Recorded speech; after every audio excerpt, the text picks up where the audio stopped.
Today we're putting weird things in coffee, like this dagger blade. Let's talk about that.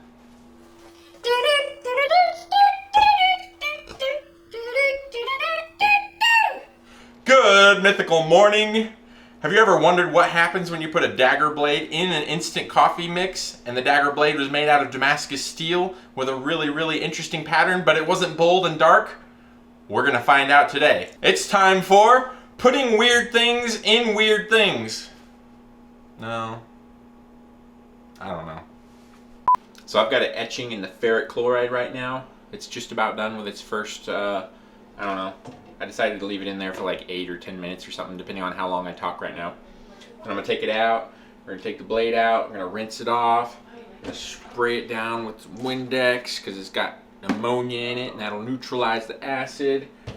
And we're gonna take it out in the shop. We're gonna put it on the vise. We're gonna take some sandpaper and rub it all over it and get all the oxides cleaned off. Then we're gonna bring it back in the house, and then we're gonna rinse it off with some more water and some soap and some sponge. And we'll put it back in the acid and let it sit for another 5 to 8 to 10 minutes maybe.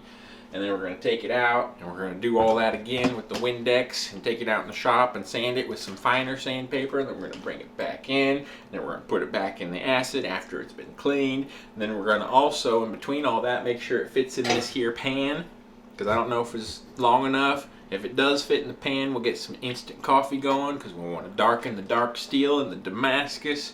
And it needs to fit in the pan or I'll have to use a different pan. And I got some instant coffee down at the Dollar General, and we're going to use that to darken the blade, and then it'll be done for the night because I'll probably let it soak in there overnight, and it's almost the end of the day now. Go. Dang it! I'll do it slow. That's not how you do it. You're supposed to do it slow and dramatically. I will do it slow. That wasn't slow and dramatic. Take 2.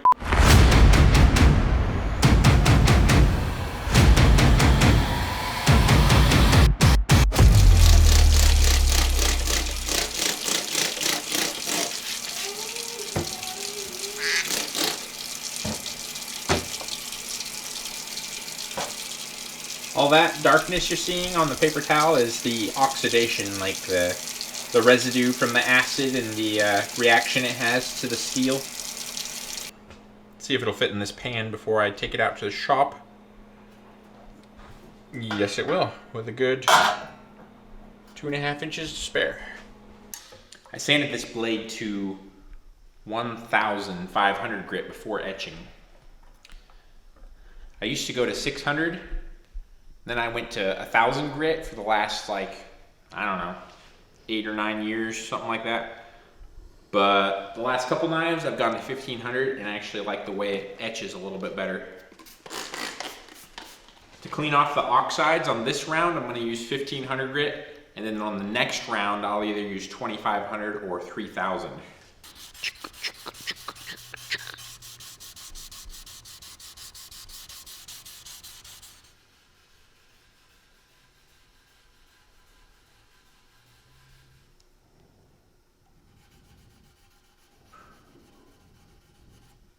I want to clean the oxides out really well and do that and then let it etch instead of just leaving it in the acid for like 20 or 30 minutes straight.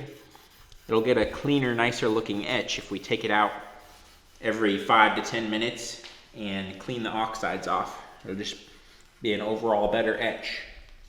Using my handy dandy Fuller sanding stick right now. This was cut in with a 3/16 ball end burr, so this is a little under 3/16 to allow for the thickness of the sandpaper. And we've got, this is a sanding stick I made for the sword project. This was for the sword fuller. I used a 1-inch round wheel when I ground the sword fuller, and then I can just take a piece of sandpaper and fold it around it, stick it in there and go to town. And then I used that in a combination with this round wheel that I actually ground the fuller with. So this was for sanding the sword fuller. This is for sanding this fuller. It's kind of a big size difference there. But I also ground these blade edges in with the 1-inch wheel, so I can use this sword fuller sander to sand these main bevels.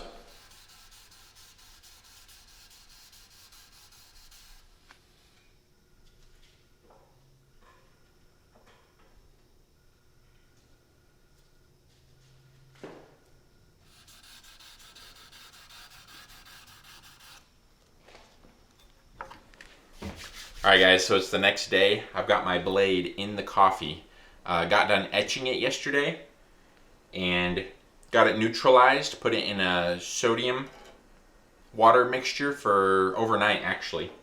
And then today I buffed it a little bit and then put it in a batch of coffee right here. Instant coffee, 7 ounces, Nescafe, dark, into some warm water. And got it soaking in there.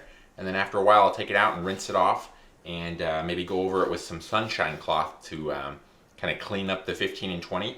And then I'll go from there and see whether or not I need to do it again or not, because normally it takes me a few tries before it comes out perfectly nice and dark the way I want.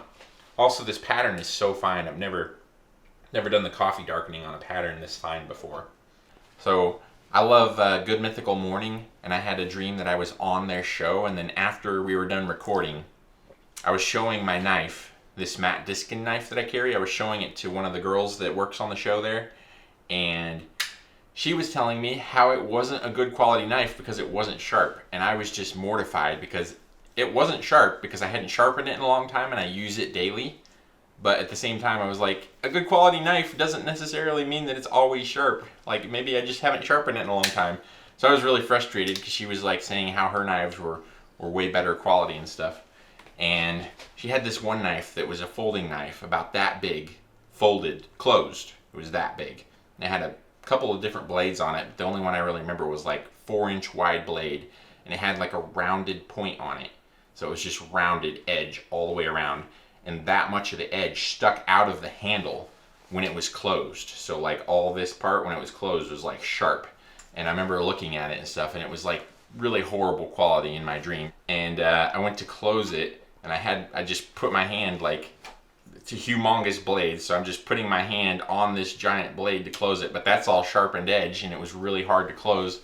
I'm pushing really, really hard down on it, and then I get it closed and I look at my hand and there's a cut right across here, and I was just like horrified. My hand was cut wide open. I wake up from my dream, my hand is like hurting, and I look at my hand and I see there's no cut on there, and I was like, oh, thank goodness. And then the pain went away as soon as I realized there wasn't a cut there. The blade's inside coffee darkening right now, and it's looking really good so far. It's only been like a half an hour. I need to get these balls polished up. We've got the large one that goes in the pommel and the 2 little ones. So I need to stick them back in the lathe and get them all polished up really nice with some 3000 grit, and then go over and buff them up to have a really nice mirror finish. So they'll be ready to go for bluing. The first one I'm gonna work on is the ball that goes in the pommel. It does have a threaded end on it that threads onto the end of this hang, but I don't think it's perfectly centered. I think it's close, but it's not quite perfect. So I can't just stick a bolt in there and then mount that up in the lathe. It would maybe work, but part of the problem with that is the very end of it would kind of get polished and have a weird little divot on it. So the way I'm gonna polish it is something I showed you before. I'm gonna use this piece of pipe, chuck that up in the lathe, and hold it up against there, and then I'm gonna use another little piece of pipe on the other side and put pressure against it, and that'll hold it nice and centered, and then I can move it around to different locations and get it polished in every direction and kind of keep it a nice round shape.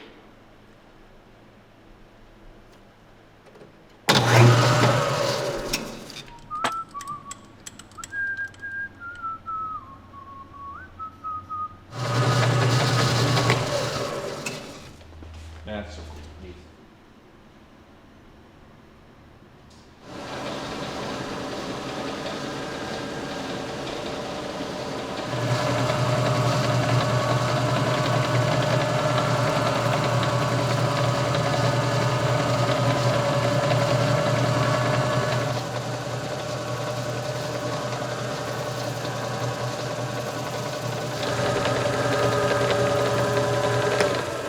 Once I get these scratches taken out with the sandpaper, they should be super easy to get a nice mirror finish on the buffing wheel with, because anytime you buff on something that has a radius to it, it seems to buff up super easily. When you're buffing on something with a large flat area, those items seem to be the hardest to get to buff really nicely. And since this is a ball, the whole thing's a radius, so it should buff up really, really easily and be beautiful, shiny.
buffing wheel and compound combo.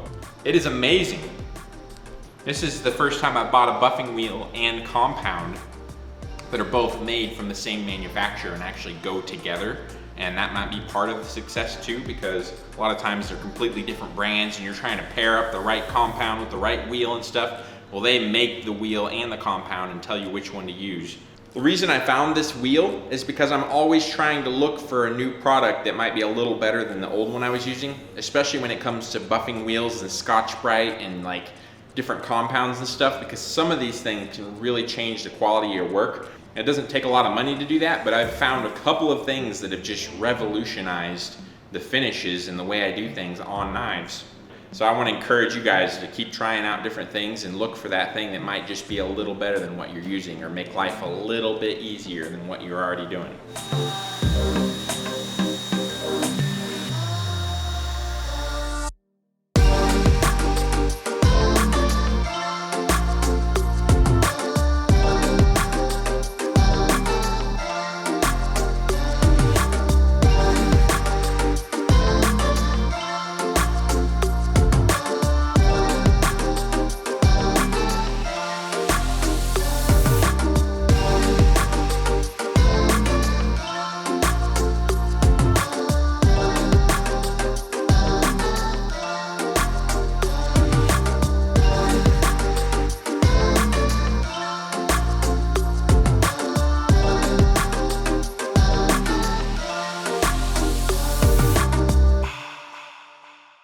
This is the shiniest thing I've ever made. Coffee break.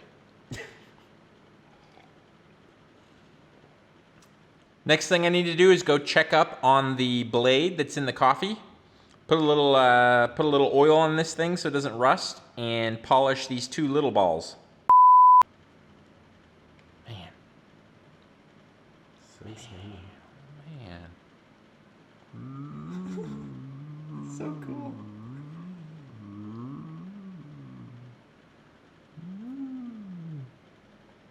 I mean, it looks like they're inside of it. Look, it's so clear that it looks like it's inside the ball. Yeah. Like it's three-dimensional.